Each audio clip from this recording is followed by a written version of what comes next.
Today, I want to talk to you about something that might sound ancient, distant, or even irrelevant, the book of Genesis. But here's the truth: Genesis is actually a book about you, your identity, your choices, your struggles, your purpose. It's not just a story of the world's beginning, it's a story of how God sees you and how you can see yourself. And I want to walk you through that like a friend. Genesis starts with these famous words: In the beginning, God created.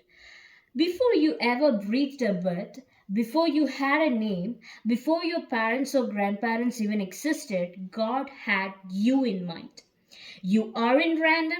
You aren't here just because you aren't the product of chance. I don't know about you, but when I first understood that, it changed something inside me. It made me realize my life has intention behind it. When the world tells you that you're just another phase, Genesis says, no, you are created on purpose with purpose.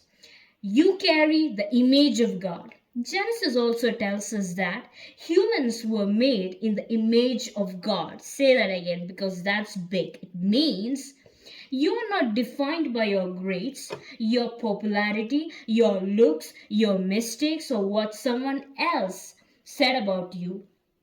You carry something divine, a spark of creativity, intelligence, imagination, compassion, courage.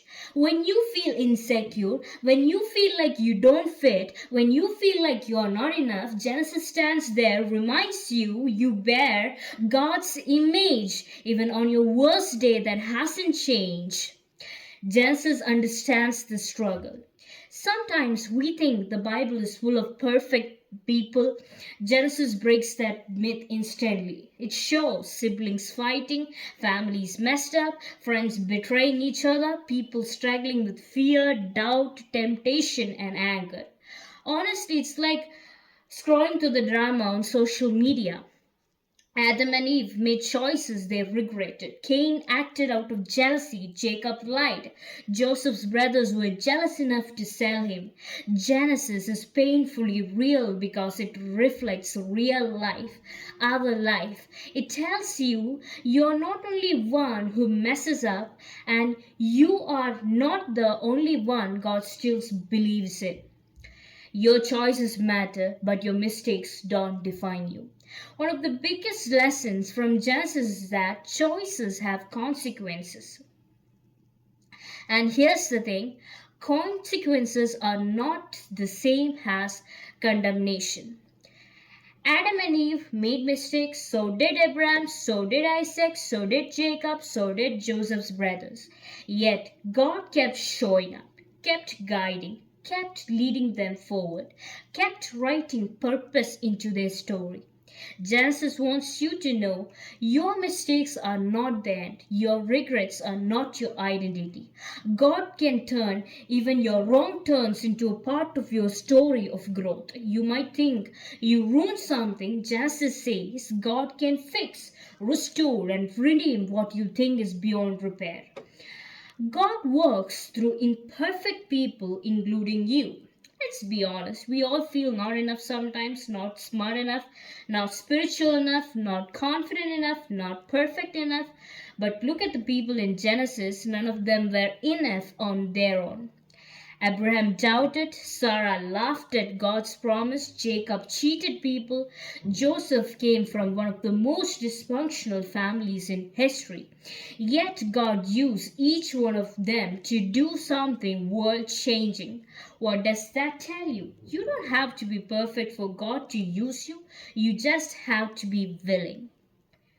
God is with you in every season.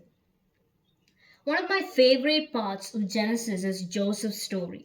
He is betrayed, thrown into a pit, sold, falsely accused, and forgotten. But every step of the way, scripture keeps repeating one line: and God was with Joseph. Even in the darkness, even in the unfairness, even in the confusion, Maybe you're going through something right now, family struggles, anxiety, fear about the future, feeling overwhelmed, feeling like nobody sees you. Nobody sees what you're carrying. Genesis whispers the same truth to you: God is with you. Not just when life is good, but when it's hard, especially when it's hard. Your life is part of a bigger story. Genesis isn't just about ancient people, it's about how God begins stories, the stories that continue through generations. Abraham didn't see the full impact of his faith, Joseph didn't see the full result of his courage, but their choices shaped the future. You might not see it yet, but your life is affecting people more than you know. Someone notices your kindness, someone looks up to your strength, someone is enraged by your faith, someone feels seen because of your compassion. God started something in Genesis, that is, He is continuing through you. So, you matter in the story. So, what does Genesis teach you today? You are created on purpose. You carry God's image. You will face real struggles. You will make real choices. You may fall, but you can always rise again. God walks with you through every season. Your story matters more than you know. Genesis isn't the story of world's beginning, it's the story of your beginning. Before you ever had a name, God had a plan. Before you ever faced a fear, God saw your strength. Before anyone else believed in you, God placed His image inside you. So don't let the world shrink you. Don't let failure define you. Don't let fear silence you. Walk boldly. Dream fearlessly. Live intentionally because you were created for greatness and greatness is already in you.